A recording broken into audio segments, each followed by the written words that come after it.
You're listening to the Songs of Inspiration podcast, bringing you local interviews and performances by singer-songwriters with the goal to give space to the music community and share local artists' messages and stories with the world. I'm your host, Lars Wickland.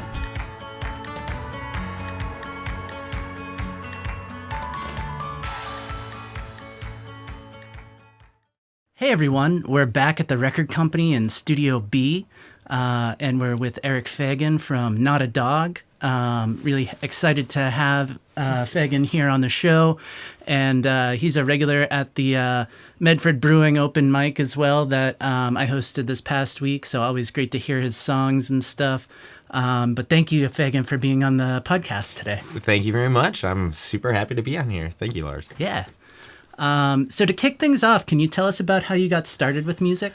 Oh my gosh, that's quite an answer or a question. I actually started with music back when I was 7 or 8 years old.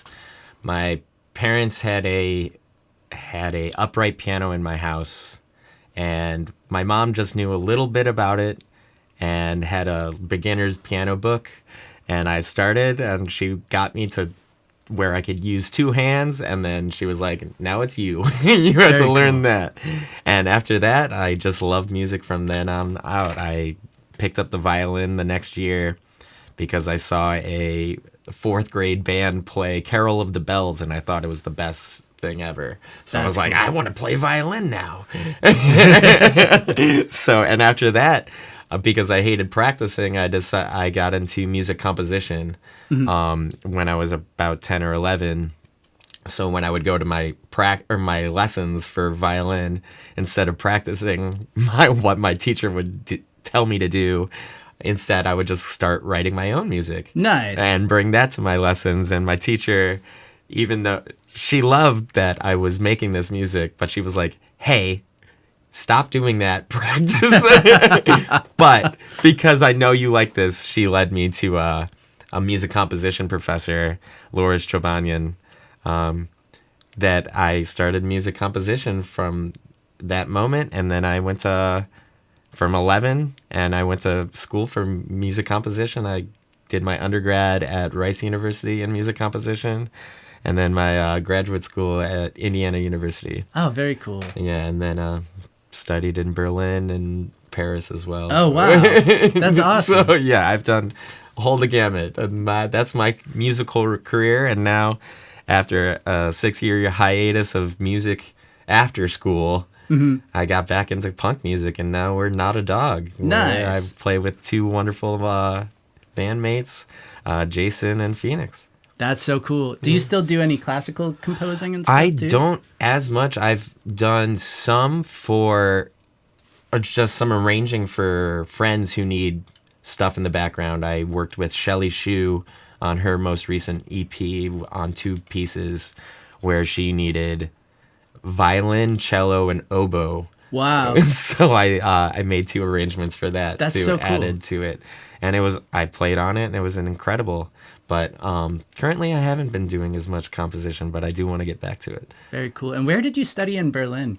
I was studying with, it was like 2 summers with a professor from Juilliard. His name is Samuel Adler, and he goes to Berlin every year, or he did. Now he's like 98 or something. Wow. He went to Berlin every summer, and I would study with him because he was there. It was at the Freie Universität. Wow. So, yeah. Very cool. Awesome. And as you got started with music, what were some of your early influences? Oh my gosh. I'd like to say at least for my music, or for my band's music and punk music, I got started because I had a friend, Rocco Satoni, whose birthday was actually 2 days ago. He only listened to 4 bands, and they were seasonal. So every winter, every spring, it was, I believe it was Weezer. Every summer, it was Sublime. Every fall, it was every fall was Modest Mouse, and every winter was Death Cab for Cutie. Wow. So those were like my big influences. I think Modest Mouse and Sublime were huge on me, but now I just listen to everything. Yeah, Obviously, I came from a classical background, and I have one piece on Spotify, but you wouldn't know it's me because it's avant-garde, like, crazy classical music where it's just going nuts, and like the violinist is an amazing violinist. He's actually at the Cincinnati Symphony right now. And, that's so cool. And then a bassist who's at the Vancouver Symphony. Wow. Played for that one, and it was a nuts piece. But you wouldn't tell, that you go that, and then you listen to NOTADOG's maybe or Munchies, and you're like, oh, that's the same person.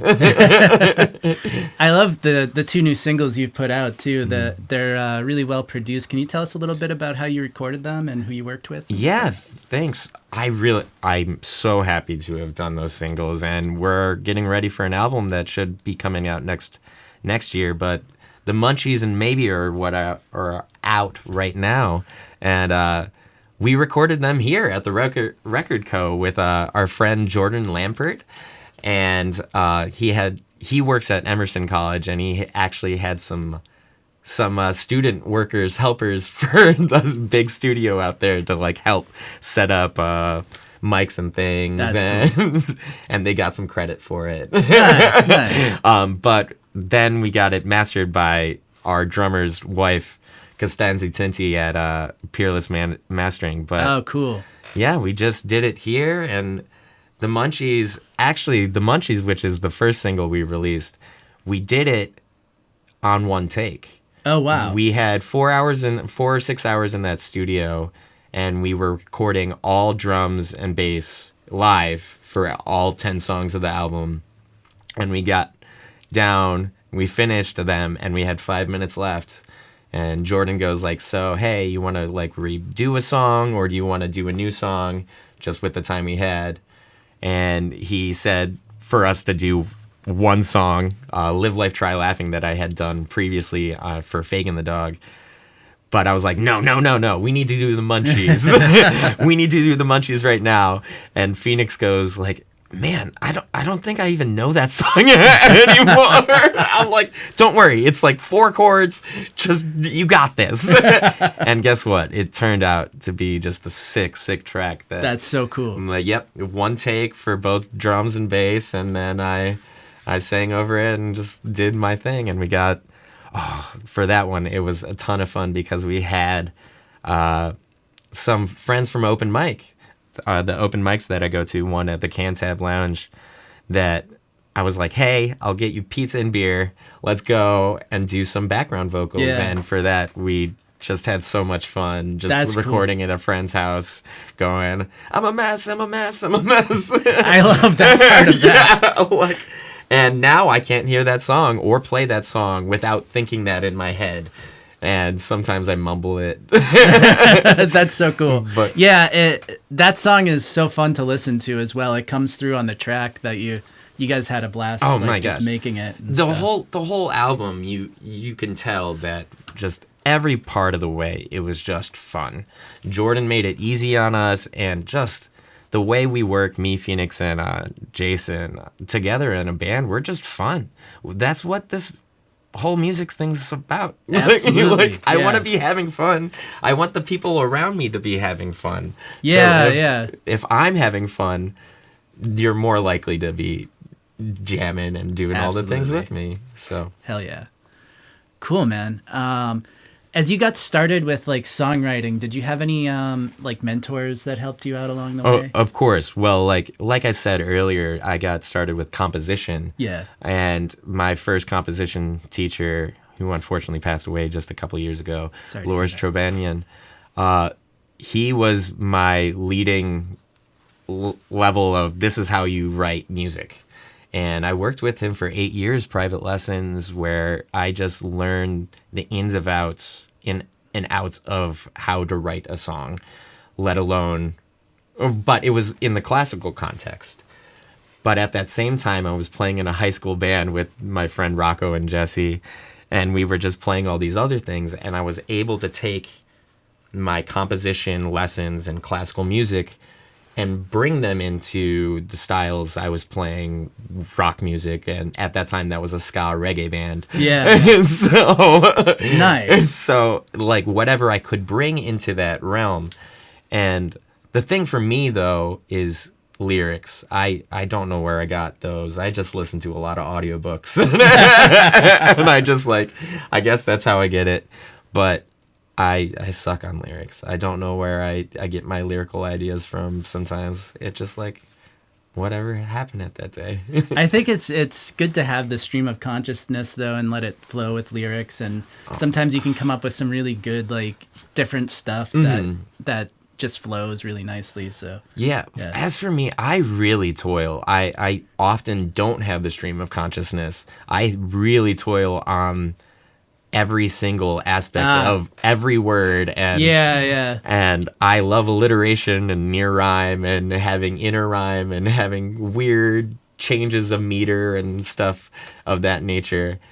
But I think that's also, I learned more about lyrics and what you can do with lyrics because I came from a musical background. You're like, oh, so the word syllable has that many syllables, syllable, and which one are you emphasizing, putting the accent on? And when you think about putting the accent on a certain word, how should you sing that word? If you sing accent rather than accent, it's going to sound weird or different. So because I started thinking of words and lyrics from a musical aspect, it changed my thinking of what I should be doing and how I should be doing it and what words I should be using or can use. Yeah, that's cool.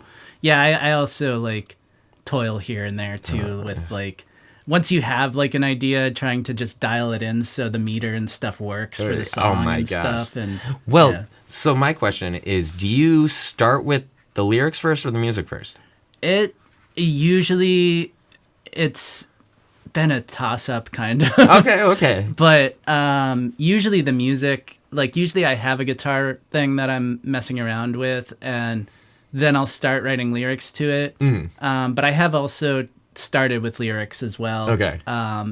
And I think when I do it that way, it's more of like piecing them together to something. Yeah, that's what I've noticed. It's a lot harder to fit lyrics to the music rather than, or like to have the lyrics first and have to force music onto it rather than having the music and then going, oh, this is where the lyrics should be going because that's what's natural for this part of the lyrics or this part of the music because I need to be loud because the music's loud, or I need to be saying something in this nature because that's what the music's doing at that time too. And I think it's a lot of like singing a line and being like, oh, that doesn't work at all. Like, oh my gosh.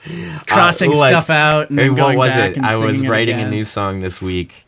I sent a whole, like, basically first verse and chorus to my partner, and the next day I was like, nope, just gonna cross that all out. It's gone. 2 minutes of music and lyrics. Nope, I just don't like that anymore. It's bad. It's not gonna make it. Like, I like the melody kind of, but the lyrics aren't doing it. So sometimes you have to scrap it and just like, it was not good. And keeping it fluid and that, like, letting stuff change as you're going. You have to kind of just go with the flow with that too. Oh, I was actually listening to some of my old recordings of first times I was writing some of my songs, and listening to the first renditions where I have a first chorus or like a first verse and like half a chorus versus where I am right now with a complete song. It's night and day. Yeah. There's this one song, Scared, that I have that I wrote back in my senior year of college, which is about 10, 11 years ago now. And I have a recording from that time, and I was singing it just naturally and like beautifully, and and now I'm screaming it, and like I've added parts, and like I've like there's so much that happens just by living with your music for some time. Yeah, you're so right. That's why I don't like the idea of if you write a new song, recording it right away. Yeah, because you haven't you haven't like lived it. It's not breathing in you yet. You want the music to feel natural, where you don't have to think about playing the notes or singing the song. You just get to be musical with it. You get to bring out the little things you've done. It's all muscle memory otherwise. Yeah, you're so right about that. Like, I think going to open mics and playing it at open mics is really good too. That's honestly what has made me a much better performer. Yeah. Is by the amount of open mics and just by playing in front of people. I remember the first open mic I went to. It was also at the Cantab Lounge. It was after 6 years of not playing music, and I went to Masters for music. I should feel good and happy, but I was scared. Yeah. I went. I didn't even bring a guitar, and just to scope it out to see if I would be okay playing music there, and I felt okay. People seemed nice, and I just borrowed a guitar and played my song for the first time. And again, 6 years or whatnot, and I was shaking. I was just absolutely shaking. And now, if you saw me up there, I have no fear in the world. Yeah. I will fall. I don't care what happens on the set, because I know I've probably done worse or failed worse somewhere else. So there's no reason to. And at the end of the day, it's an open mic. It's like an open mic. That also translates into the concerts and playing for. Yeah. Like, you should have no fear when you're playing, because for most of the time, like, it doesn't matter. And like, again, it's about making it fun for the audience. And if you have less nerves to you and are just like open about like being fun, the audience can get that, and just you feed off each other, and the energy builds, and I love it. It's one of my favorite things about playing music. Absolutely. Yeah, I think also, like, I've also gotten in the habit of not recording stuff when I'm working on it, because I think, like, you're right. There were a couple songs that I was like, I had recorded, and then I went to play them live, and like, I just hadn't lived with the song long enough that it was just like part of it left my brain type of thing. So of course. Like, most of my music, because I have so much trouble even remembering my own lyrics, when I play and like sing, I have to have it be muscle memory in my mouth. Because otherwise I'm gonna be fucking up every other word, just messing it up, because like I can't be thinking about that. I can't be thinking about lyrics and like the correct words at the right time. Actually, I just did a radio show at Tufts Radio the other day, and I couldn't cuss. And I didn't learn that until like right before the show. And when I started playing with my drummer, I'm like, okay, this is going to be real-time censorship, man. And just trying to figure out, like, oh, that's a bad word. I need to stop saying that word there. It changes your focus from the music to, like, what are the exact words I'm saying at this time? And which do I have to dodge? Also, the more you build stuff up, the more you have to memorize too. Oh my God. Also gets tough. Just having so many songs, and it's both remembering how to play it as well as sing it. Oh, those are the words. I wrote those? Okay, cool. Yeah, I have a couple songs they're in the vaults. I haven't touched. But I've written them. I don't think they're don't think they're nearly as good as other ones, but they're fun, and you have to get them out sometimes. Yeah. Do you have any like creative routines you do to keep like songs flowing or anything? To keep actually right now I'm having my hold up usually is the lyrics. Because I could write a new chord progression melody pretty simply, because again, I've been doing it since I'm 11. And I've built up a lot of techniques that have helped me. But for me, it's lyrics. I can't do it. But I have done a couple songwriting camps. I did one with a friend, Jacob Barron. He helped me. He just wanted to try it out, see how a songwriting workshop would go. And I said, of course. But one of my songs, Shit Cows, I wrote because the the exercise was to pick 5 books up off of his shelf, open to a random page in the book, and plop your finger down on a random word and use those 5 words. Wow. And the first 2 words I picked were shit and cows. So I made a song called Shit Cows. But that was the easiest song ever to write. Yeah. Because, like, again, you just, like, you have these, like, building blocks already in your head. And you can only use those building blocks. So you're going down from, I have the whole perspective on the universe that I could talk about to, like, oh, damn, I have to talk about shit and cows.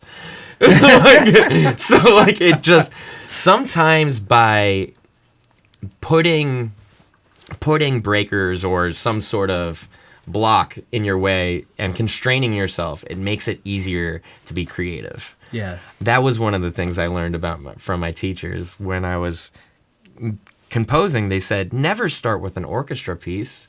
You don't know how to write for orchestra. There's too many things going on in the world. Start with a single instrument. Yeah. Just flute, violin, whatever. See how that works. And then you could branch out. And then you learn, oh, this is what I could do.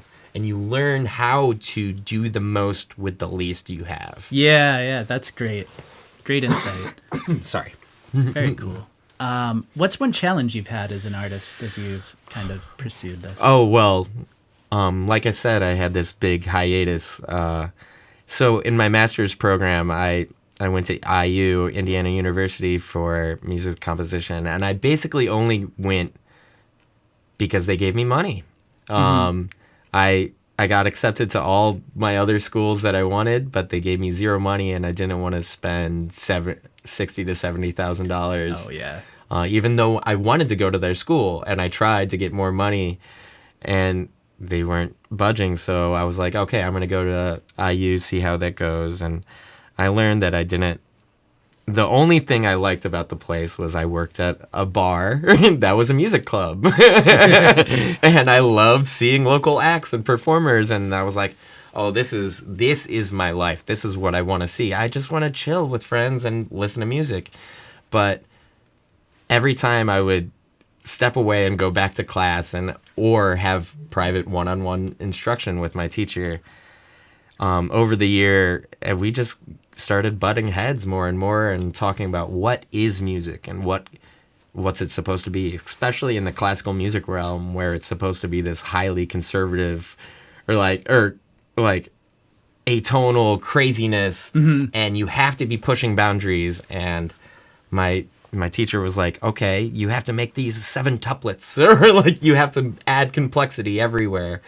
And I was like, but I want people to listen to my music. I want people to like it. And we would have some fights, and it just made me disillusioned with music. It actually made me like not want to do music at all, just because of what is music, especially because I wanted to be professor of composition. I wanted to teach, and that was my life. That music is still my life because I just been doing it so long. But that was my biggest hurdle. And after school, I just moved to Boston. I moved in with my sister because she lived here. I needed to get out. And then I didn't touch anything because I was just like so disillusioned until that day at the Cantab where I came in and started playing again. And it feels so good. That's great. That's a really interesting story. And it's tough to when you go that deeply into like pursuing music at that level too. Of course. Definitely can get to a point where you have to take a step back for a little while and then kind of reframe like how you want to approach it. Of course. I was like, so it's good you took the time to do that. And one of the things I learned where I didn't want to do music for money.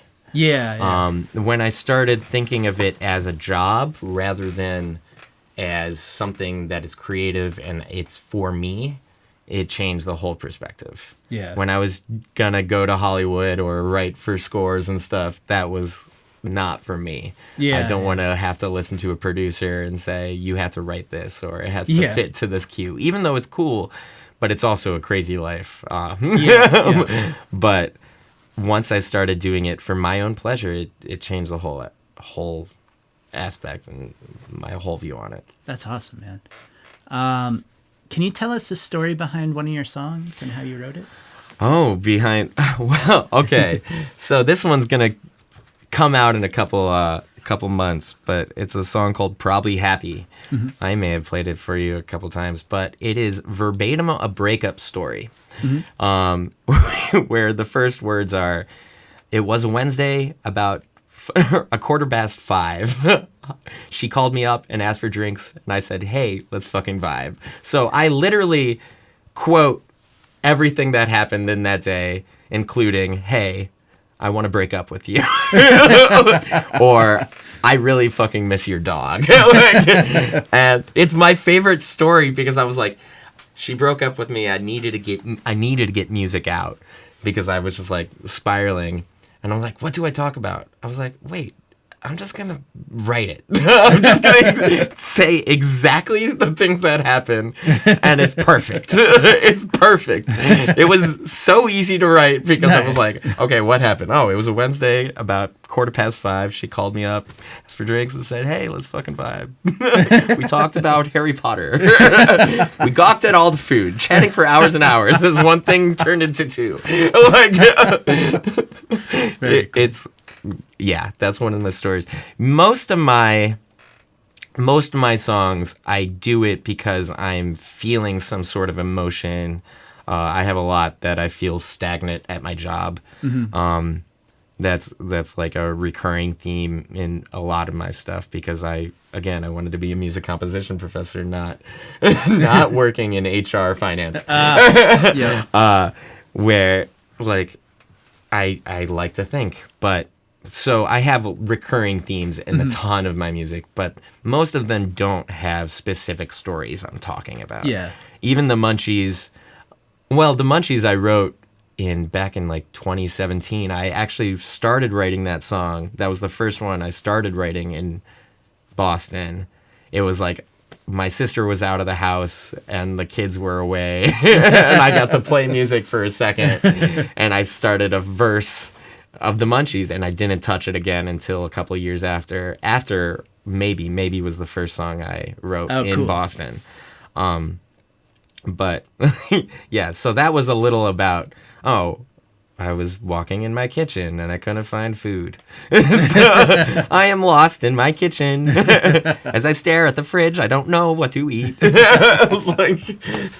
I'm pretty straightforward with a lot of my music. But I do it in a way that I'm conveying a story or I'm conveying an emotion that I believe people can react to and feel or have felt in their life and can feel like they're not alone in the universe.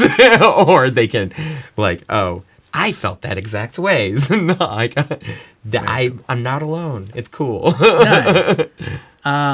Do you have a release date for the full record being out? So I believe the release date for the full record is probably going to be around my birthday in April, April 9th. We don't have an exact one. Hopefully we have a tour scheduled around that time. That's cool. That's the plan. Cross my fingers for that. Nice. But that's the plan. I like releasing things on my birthday. I have a song called Turning 30 that I said all the things that I would continue to do after turning 30, including one would be never releasing music, and one never playing for crowds or doing all these things. So I'm trying to actively do the opposite things to what I said into that song. So I could I have this list of things that I never do. I gotta do them. So that's awesome. Yep. Very cool. If you had to give singer-songwriters just starting out one piece of advice, what would it be? Be okay with failure. Just try. I think honestly, you're not gonna be perfect. No one's going to write the best song on their first song. Yeah. In fact, it's probably going to be terrible. You're going to probably be making bad music for a while. Yep. But the more you try, the more you do it and repeat the task and make more music and you practice and everything else, the better you're going to get. And the more you'll learn, like, oh, like that didn't work in this song. So maybe I'll just like make sure I don't do that in this next song. Yeah. And honestly, that's don't be afraid of failure and just try. Yeah. Because otherwise you're going to stonewall yourself before anything actually happens. You're going to like come up to this block and you're like, oh, okay, I can't make a good song. Next. Yeah. That's such good advice. I think, yeah, being okay with like failure and just putting stuff out there and kind of getting yourself into the scene as well. And exactly. Stuff and meeting people. You have to meet people. Like, if you're not supporting friends and doing other things, or, well, I honestly think listening to a lot of music is the best thing you could do. Yeah. Just the more you listen to music and different styles and changes, like, the more you can learn on what you could do. You bring it into your ideas. And you're like, oh, that person over there, they did that. That's really cool. Maybe I could do something like that. Yeah. So there's a lot of little tips and tricks that you do. But, like, just trying and, like, listening and just being supportive of everybody around you. Nice. Yeah. Very cool. And you play violin with some different bands. Yeah, I was in a couple. Right now, I'm only in 2, but violin was my main instrument, is my main instrument. I'm way better at violin than I'm at guitar because I never took guitar lessons, but I took a lot of violin lessons. Yeah. Violin was actually a crazy one for me because, again, I didn't play it for 6 years on that time, and I brought it to a random open mic, and I'm like, I could do this. I played for 10 years. I can play violin.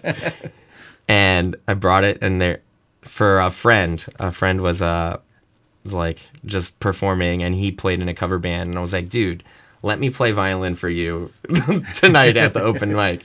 He was like, okay. He didn't know if I was a violinist or not. No one had to listen to me, and I improv'd while he was playing. And he was like, dude, join my band. So I started in that cover band, which they split up over various reasons. But that cover band led me to my drummer, Jason, who was also in that group. And we had lots of mixed feelings with that group over time. But Jason's so good. And because of that, I'm super happy. But that was because of violin and bringing in that. But mostly I just play backup on random groups. That's cool. I've done some stuff for Jabberbob. I'm going to be playing with Riffin' Dots next month at the Cantab, November 11th at the Cantab. And it's just random people ask me to play violin, and I'm like, yes, I'll do it. I have it. I played enough. Give it to me. Nice.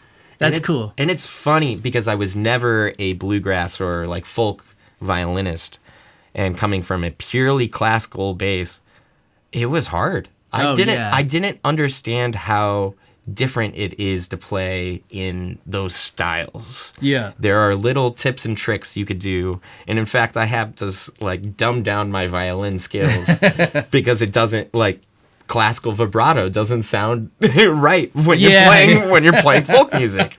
You had to play no vibrato or like a little out of tune or like you slide there. It's funny, and it was one of the hardest things, but it's also so fulfilling. The more I've done it, and the better I'm getting at improv, and that's so cool. And learning how to play with other groups, and I still think I suck. Mainly because that cover band was all Berkeley musicians, and they were out of this world good. They were out of this world good. I think most of that group went into a band called T-Stop. Cool. They actually played Cantab last night. Nice. Yeah, but yeah, that's so cool. It's cool that you're supporting other acts too, and in between doing your own stuff. Well, my thing is, if you don't support others, why would anybody support you? Yeah. If you don't show up at least a few times for someone else, like, there's no reason for them to come out. Yeah. And I think that's one of the biggest things ever. Absolutely. Just be there. Support. Yeah. Support your local music venue. Support your local musician. Hell yeah. Yeah. Cool, man.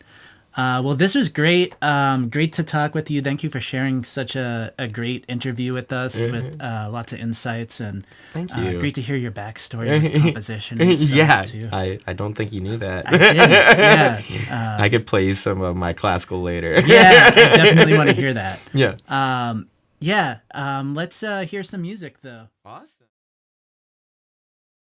So this first 1.5 is called Intro Probably Happy. It's gonna be the first one off the album, first 2 off the album, because it really explains what the whole album's about.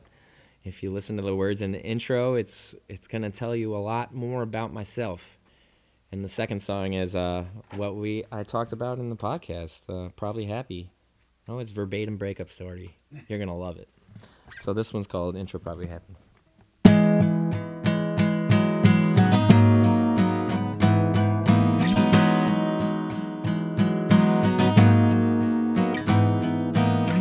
I'll sing some songs, tell some stories. Could be funny, might be sad.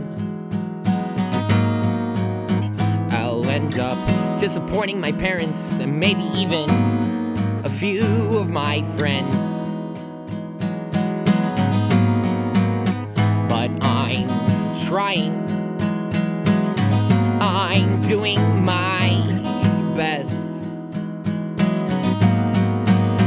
Yet there's this nagging feeling digging a hole in my chest. It's probably depression. Who would have guessed it? Spending 24/7 getting drunk in a Taco Bell bathroom could have turned out better. Always waiting for warmer weather while I wallow and rack my mind. Slowly chuckling to myself, thinking, that's life! That's life!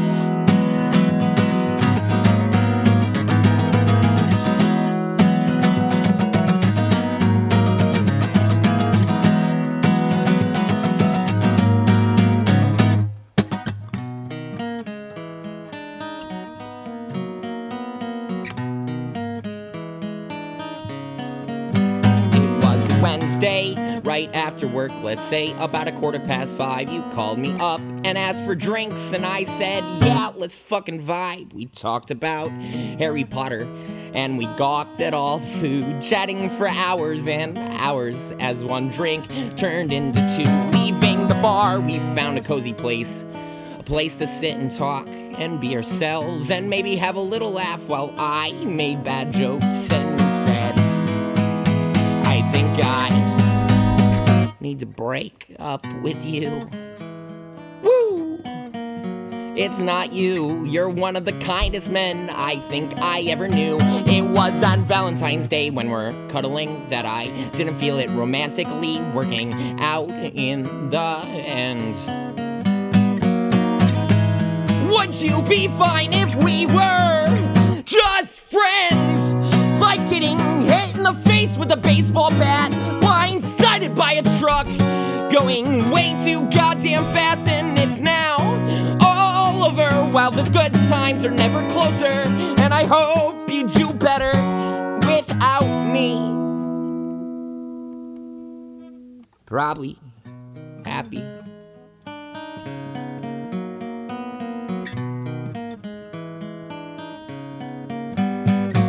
Face was like marble with one tear down my cheek, memories flying through my head, silent films that repeat and repeat and repeat.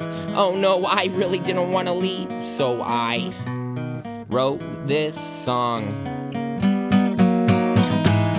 'Cause I really fucking miss your dog. It's like getting hit in the face with a baseball bat, blindsided by a truck, going way too goddamn fast, and it's now all over while the good times are never closer, and I hope you do better without me.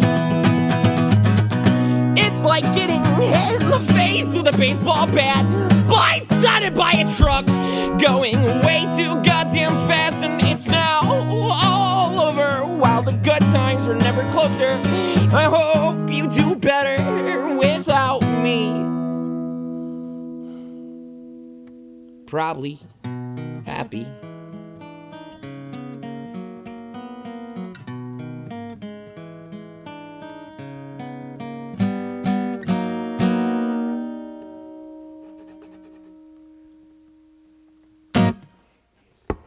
Cool. Yeah, that was my first song.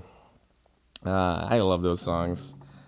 They're good fun, as you could tell. They're just straight verbatim breakup story.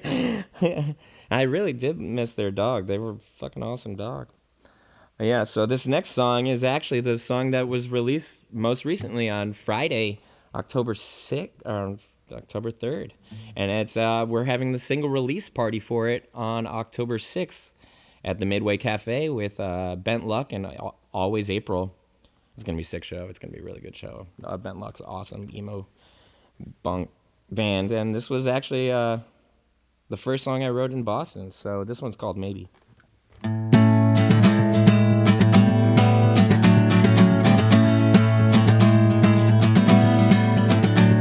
Run away from this place, disappear and leave without a trace, so I can finally have some peace of mind.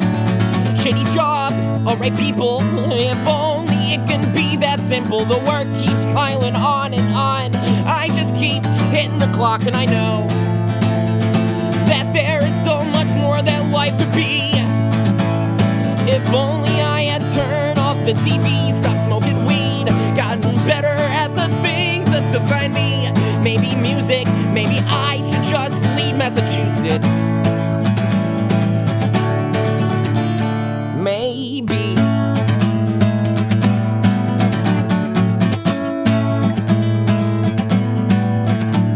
Playing games all day, with life away. Gotta go, gotta run, gotta get away from here. Grass is so much greener, always over there. Getting shit for pay, never have a say. I feel stuck while our lives are on display, and I don't want it anymore. No, I don't want it anymore. Cause there is so much more that life can be. If only I had turned off the TV, stopped smoking weed, gotten better at the things that define me. Maybe music, maybe art, maybe learn what the all is to it. Maybe I should just leave. Maybe.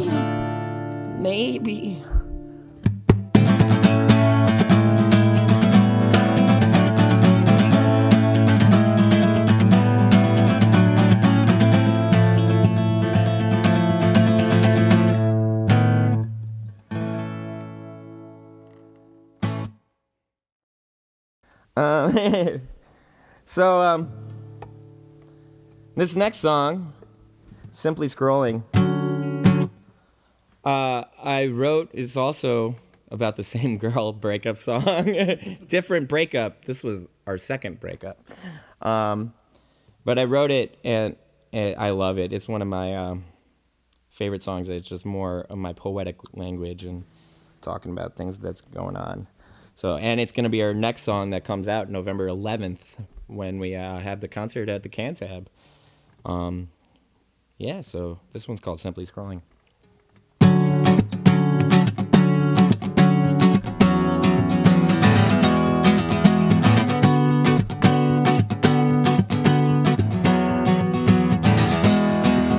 Silently scrolling, getting comments and posts, picture perfect disguises designed to invoke my wallet for stuff that I want, but I'm told that I need. And Adonis just a body, beauty products from Mars, making millions merely marking up the pills left in stores as I search through my phone, finding pictures I have of you. The ones where we're laughing, relaxed and unpacking, spinning the tales we were told that day. For only a moment, I would have loved if things stayed the same. Given some time, I wouldn't have minded. Left all our differences behind us. A different time, a different place and I would have stayed.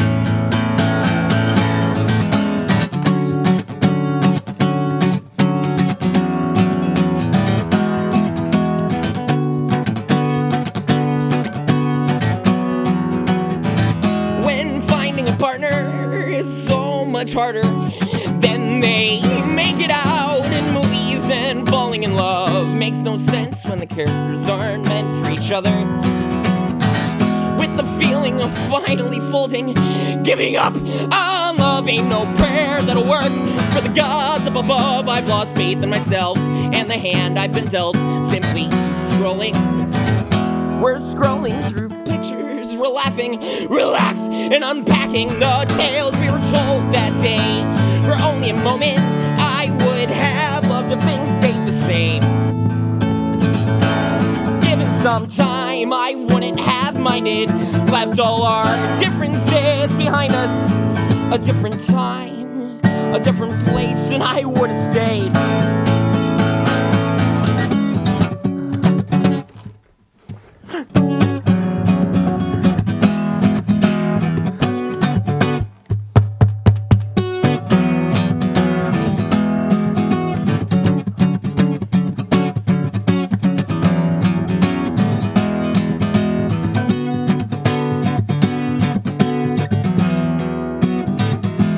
Scrolling through pictures, we're laughing, relaxed, and unpacking the tales we were told that day. For only a moment, I would have loved if things stayed the same.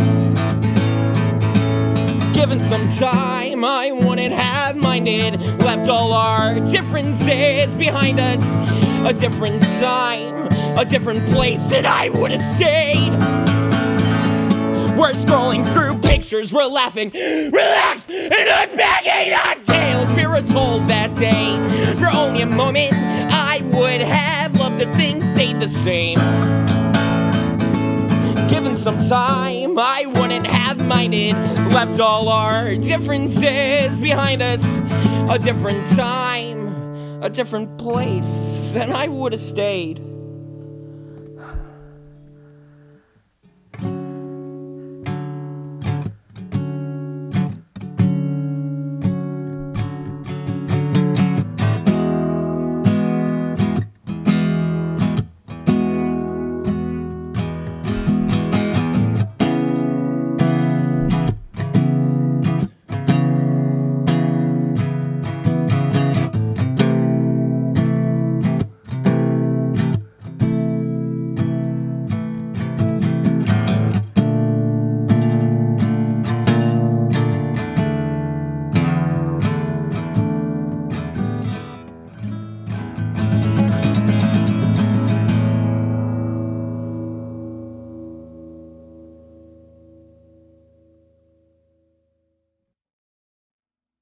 Yeah, so I'll do one more. Sure.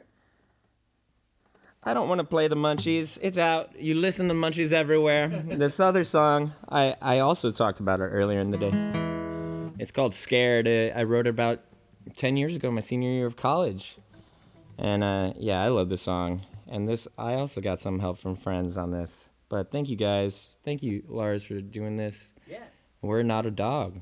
And I love it. So this one's called Scared.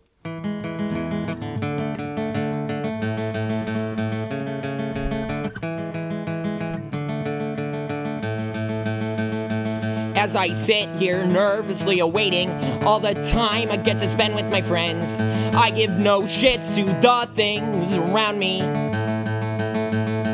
I got a paper due at 7, but I'm only thinking about getting drunk. How I've done this for the last 4 years is nothing more than fucking luck. But I love it not to think about the world beyond these walls, 'cause sooner or later that won't be the case and all these fucking walls will fall. 'Cause I'm scared, I'm fucking terrified by all the things that will soon come, not knowing what I've really done in my life. In my life, in my life. Since I don't know where I'm going, might as well decide. Over drinks at the bar with my friends and guitar where we're at seems alright. but that doesn't last forever. All these strings will break, so as I head first in the water, praising God that we don't sink, 'cause I'm scared. I'm fucking terrified by all the things that will soon come, not knowing what I've really done in my life.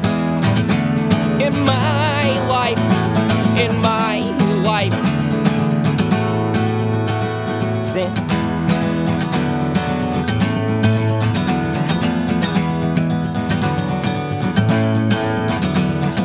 It's gonna get so much better. It's gonna get so much better. It's gonna get so much better.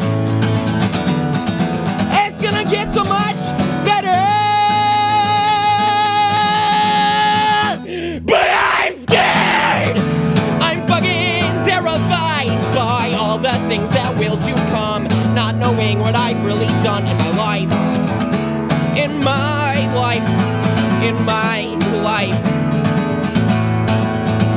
But I'm scared. I'm fucking petrified by all the things that will soon come, not knowing what I've really done in my life.